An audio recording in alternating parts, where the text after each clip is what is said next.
direncanakan lebih dahulu atau fur bidah terat itu adalah minimal harus memenuhi 3 unsur atau 3 syarat. Yang pertama adalah bahwa kehendak untuk melakukan perbuatan itu harus diputuskan dalam suasana tenang, ya.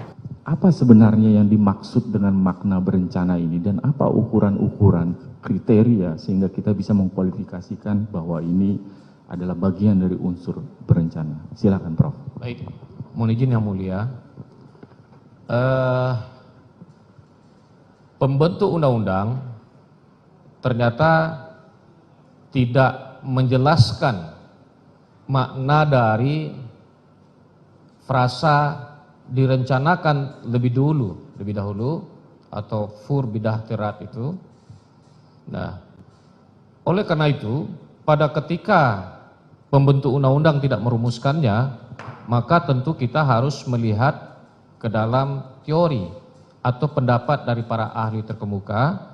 Kemudian kita juga bisa melihat ke dalam putusan-putusan pengadilan yang sudah menjadi jurisprudensi konstan yang diikuti oleh hakim-hakim berikutnya pada ketika mengadili perkara yang sama. Nah, dalam penelusuran terhadap berbagai literatur dan putusan-putusan hakim, terungkap bahwa yang dimaksud dengan direncanakan lebih dahulu atau fur bidah terat itu adalah minimal harus memenuhi 3 unsur atau 3 syarat. Yang pertama adalah bahwa kehendak untuk melakukan perbuatan itu harus diputuskan dalam suasana tenang, ya. Itu yang pertama.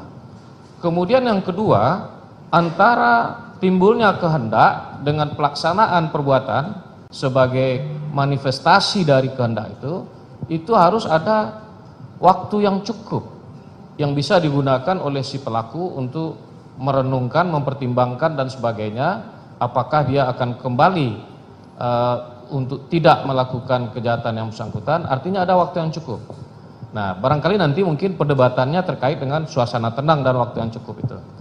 Kemudian yang ketiga adalah bahwa pelaksanaan dari kehendak harus juga dilaksanakan dalam suasana tenang, dalam keadaan tenang. Demikian. Baik. Jadi ada kata kunci tadi yang disebutkan bahwa perbuatan tersebut baik perencanaan sampai dengan pelaksanaan dalam keadaan tenang. Begitu ya, Prof? Baik.